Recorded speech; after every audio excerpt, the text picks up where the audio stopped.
Hello guys, this is Paul McWhorter with TopTechBoy.com, and we're here today with episode number 37 in our incredible new tutorial series where you're teaching your Raspberry Pi who's boss.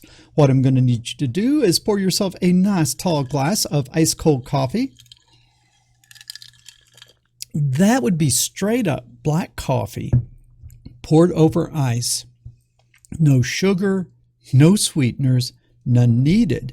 And as you're pouring your coffee, as always, I want to give a shout out to our friends over at Sunfounder. Sunfounder is actually sponsoring this most excellent series of video lessons. And in this class, we're using the Sunfounder Raphael kit.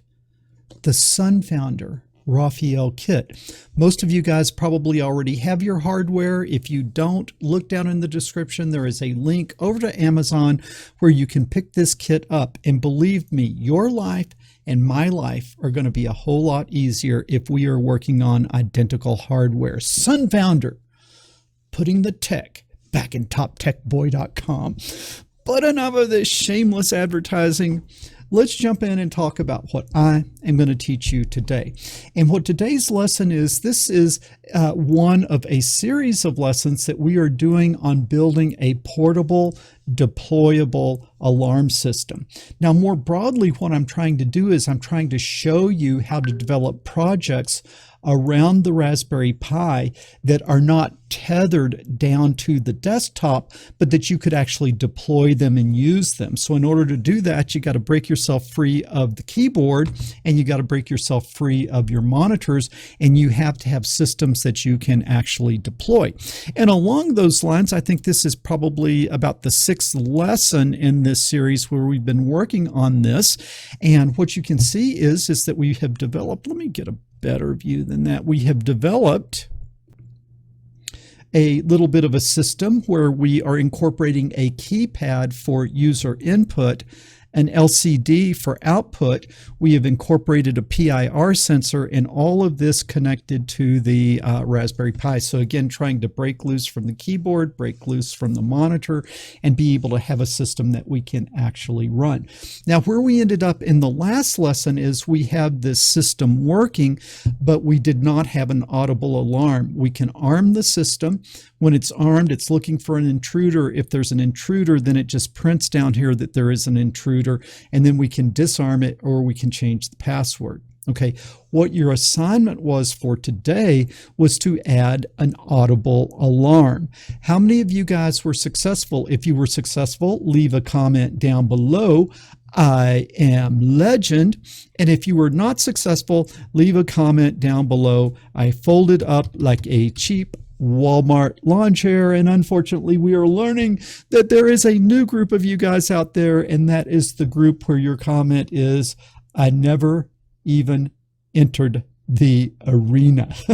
A lot of you guys are just starting to watch for my little witty comments and you know, my entertaining personality, but you're not actually doing the homework. You guys get busy. Go back and start learning this stuff and actually doing the homework. Okay, does that sound good? All right, where we are going to start is we're going to start with the code that we left off with last week. And so let's come over here to a code view. And I don't want to redevelop that because that was the sort of, you know, a lot of the functionality of the program. So if you guys haven't, if you guys don't have that handy, let me show you where you can get it. You can come to the most excellent www.toptechboy.com and then search on something like Raspberry Pi Lesson 36, Motion Detection Alarm System with LCD and Keypad. You can come here and you can search on that with this happy little search icon. And then you get here and then you come here, you click here, and then this is copied to the clipboard. And then we come over here and we paste this. Okay, and so now we've got the code that we ended up with last week. Now, I'm going to go through this very quickly because You guys should know how to hook this up already, because this is one in a series of lessons. For you guys that might just wander into this lesson without taking the class, I will very quickly tell you how I have this hooked up. All right, and so I'm not going to spend more than 2 minutes on it, and if I go too fast, you can just hop on over to those earlier lessons and I go through it in more detail. On the keypad, it has 8 leads coming out: row 0, row 1, row 2, row 3, column 0, column 1, column 2, column 3. And how I hook those up is, starting with the left, row 0, I just come up to GPIO pin 11 and I just go down the column 11, 13, 15, and then jump over to 29, 31, 33, 35, and 37. Those 8 GPIO pins, I just go across the board and hook those things up. Now your keypad is hooked up. How do you hook up your I2C? This is from the Sunfounder kit, the LCD. It is very simple. You look here on the back. The ground goes to ground. I used pin 6 up here, I think. And then the VCC needs to go to 5 volts. You can use either pin 2 or 4. And then SDA goes to the purple pin 3 up there, physical pin 3, and then the SCL goes to purple pin, physical pin 5. Okay, so now you have the LCD hooked up, and then this PIR sensor is very simple. When you hold it upside down with the pins towards you, the left pin goes to VCC. That needs to be 5 volts. Again, you can use pin 2 or 4, physical pins 2 or 4 up there.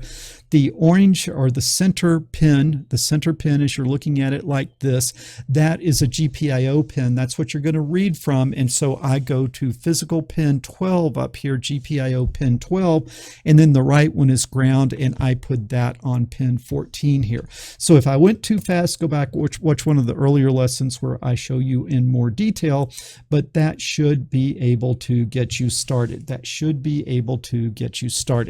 So now let's come over here and let's look at this. Okay, that is looking pretty good.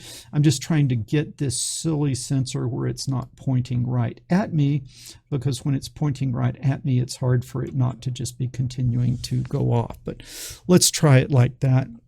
Okay, so now let's come back to our code view. I think I should say one other thing, that remember that this code needs 2 libraries. The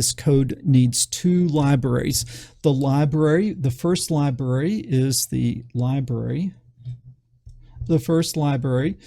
the library for the 16-button keypad.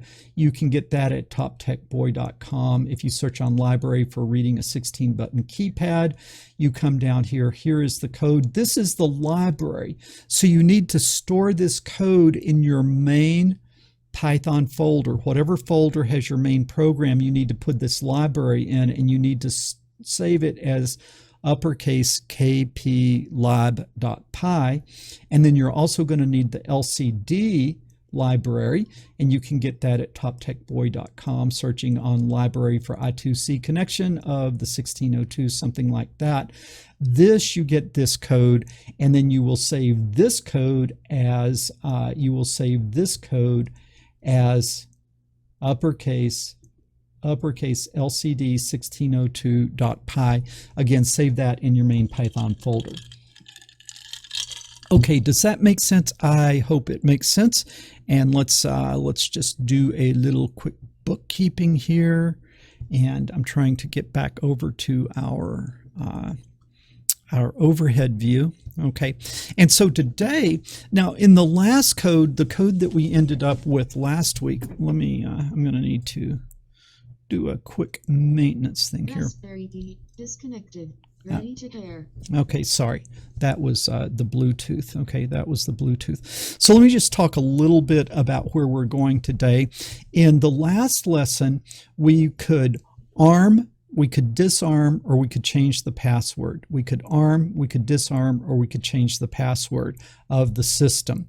Okay, and then we would get prompts here on the screen. Then when it was in the arm, it would be constantly looking at the PIR sensor, and if it saw an intruder, it would write here intruder alert. Okay, it would write intruder alert, but it did not have an audible alarm. It did not have an audible alarm. And then you could disarm it, but it would either be intruder alert or all clear based on what this saw. And then what your homework assignment was to come in and add to what we had last time an audible alarm. Now, there were several ways that you could do that. You could put the little beeper in the Sunfounder kit, and you could go beep, beep, beep, beep if you were doing the active buzzer. If you use the passive buzzer, you could program like an alarm sound like whoop, whoop, whoop, something like that. Or you could maybe find yourself a monster piezoelectric buzzer, and you could have something much, much louder. Or you could even think about putting a speaker here in this jack, and then you could go through, like an external speaker system to get something louder. Or what in the end I did was I just simply used the Bluetooth feature of the Raspberry Pi, and I hooked the Raspberry Pi to a Bluetooth speaker, as you see here, and that way the speaker doesn't have to be right up against the alarm. And so I'm just going to be playing my audible alarm through the Bluetooth speaker. Any one of those would be fine. Any one of those would be fine. I kind of like the Bluetooth solution because the Bluetooth on the Raspberry Pi actually works pretty well. The Bluetooth on the Raspberry Pi actually works pretty well, and with that, with that, you can maybe even go into your home stereo system or something like that. And most people have a lot of Bluetooth speakers around. So I thought that's a pretty good option. Okay, enough of this introductory nonsense. Let's jump back over here, and this is the code that we just pasted in from www.toptechboy.com. This is where we ended up last week, and so let's go ahead and play this. Let's see, I need to do one other little thing here. Give me just 1 second. I've got to open up some notes here. And then what we're going to do though right now is we're going to come in and we're just going to see if we can make this thing work. Make sure that the universe is in proper order, and where we ended up last week is in fact where that this thing is still working. Okay, so we're going to run this program that we just pasted from toptechboy.com. This is where we ended up last week. We're going to come here to the overhead view, and we're going to see if this works. So I'm going to say A for ARM, and then 1, 2, 3, 4. The default password, and it saw my arm coming up, but intruder alert, if I'm real still, it should calm down. And then if I come over here, intruder alert if I am moving around. Okay, so that looks good. Let's see if we can unarm it. B, 1, 2, 3, 4, and it is unarmed. Let's see if we can change the password. I will say C and the old password, 1, 2, 3, 4, and D. Okay, it wants the password. New password, 1, 2, 1, 2, D. Okay, it got that. And now let's see, to arm it, I need to use the new password, A, 1, 2, 1, 2, and D. And I'm armed, and then it's gonna see me and get the intruder alert. So this looks like it's working. And then how do we exit the program from the keypad? We do an *D. And when we do that, then the program quits. So you see, we're getting program control from the keypad, not the keyboard. But what was your assignment? Your assignment was to add an audible alarm. And the way I decided to do the audible alarm was to come in, and I tried a lot of different things. I tried the little speaker and the audio driver that comes in the kit. That for an alarm system just wasn't bodacious enough for me. And I wanted something pretty darn bodacious. And so this is what I did. Let's come back over to our code view. And what I did was I am going to use the most excellent. I'm going to come down here after this and before we go into the function, just after all the setup, and I'm going to use a library called pygame. So from pygame, I'm going to import the mixer. All right, from Pygame, I'm going to import the mixer. Pygame should already be on your Raspberry Pi, so I don't think you have to install anything there. Now, on the mixer that I just imported, I'm going to init it. I'm going to set it up, okay? Now, I'm going to need mixer.music.load, and so this is the sound that I want to play. Now, it needs to be like an MP3, but if you look on the internet, there are millions of MP3 sounds that you can download. So these are sounds of different things. So you think, what do you want your alarm sound to be? Go find it, download it, and it needs to be put in the same folder that this program is, because when this program runs and it sees something like a load, where does it look? It looks in its own folder. And so what I have is I have an alarm, and I called that alarm alarm.mp3, and you need to load here whatever your alarm sound is. So I go like that. Okay, and now I've got it loaded, and that is ready to play. Well, where would I want to play it? I would want to play it down here if the command is A for arm. So if the system has been armed, and if the PIR sends someone, besides just writing on their intruder alert, I want to what? I want to what? Somebody tell me. Instead of just writing intruder alert, I want to go to the mixer, and I want to go to the music that I wanted, and I want to dot play. Dot play like that. All right, now the question is, could it really be that easy? It's just we are going to add this line of code down here to play the music. Now, one thing is that the alarm, my alarm is about 10 seconds, so I don't want to keep telling it play alarm, play alarm, play alarm. So once I tell it to play the alarm, I'm going to give it the 10 seconds that it needs to finish that. And with this sleep in here, that when it detects an intruder, what it should do is it should play the alarm, but then it should wait 10 seconds for the alarm to finish, and then it'll see if the intruder is still there. It will play it again, but it won't just keep saying play alarm, play alarm, play alarm. It'll give the alarm a chance to finish, if that makes sense. Now, if we look over here, I think we're ready to try this, but what I want you to see is this sensor is pointed right at me. So when I arm it, I'm going to arm it, and then before I press D, I'm going to walk around the corner and press D.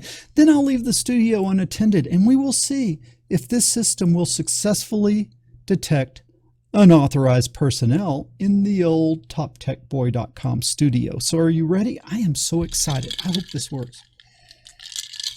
Okay, so what I'm going to do is I'm going to come here. 1, 2, 3, 4. I'm going to go around the corner. I've got to run the program first. Got to run the program first.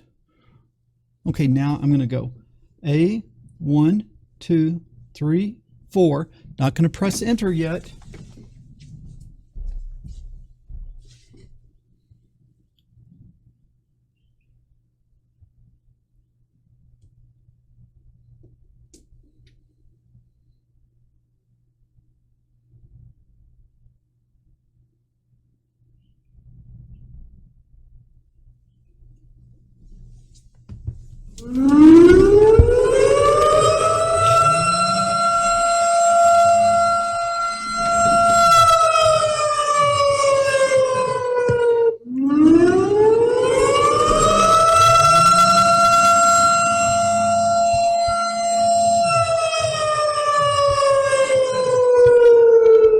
Boom! Okay. I'm realizing now we should probably put a code. The *D turns it off. We should probably put the password with the asterisk to actually shut the program down. But boom, man, this thing works. How'd you like that alarm? That is an air raid siren, and I think that would scare people pretty good. So you guys, let me know if you made this work and whether you guys are doing something, playing along with this at home. But I think we're going to do maybe a couple more lessons on this, because again, what I'm teaching you is generically important, that if you're going to make a portable system with the Raspberry Pi, you're going to need to use a keypad, you're going to need to use some sort of output device, and you're going to need to use some sort of sensor. So all this is going to kind of come together in order to show you the things that you need in order to make portable and deployable systems.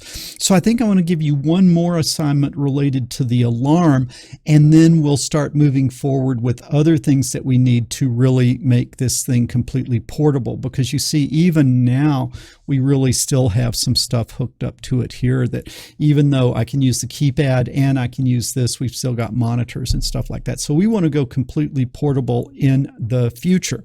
But I will give you a homework assignment for next week, and that is to add a new thing. Like right now we have A is for arm, B is for disarm, C is for changing the password. And right now I have one alarm sound, which is the air raid siren. I want you to be able to program like 5 different. I want you to program 5 different alarm options. So what are good sounds that you could put in different sounds that it would make if an intruder came in? And so I want you to program 5 different sounds. Then you'll have to go out and find those MP3 files, and you'll have to kind of configure that. But it's just going to be a little bit nicer alarm system if we do that. Okay, guys, I hope you are having as much fun taking these lessons as I am making them. I'm really getting excited about the direction that we're going with this, that we're just doing more than just sitting there doing little demos on the desktop. We're really going to come up with systems that are fieldable. If you enjoyed this video, be sure to give us a thumbs up. If you haven't subscribed to the channel already, make sure that you subscribe. When you subscribe, make sure you ring that bell so you'll get notifications when future lessons come out. And then share this with other people. Share these videos with other people, because the world needs more people writing programs and doing engineering, and fewer people sitting around watching silly cat videos. Paul McWhorter with TopTechBoy.com. I will talk to you guys later.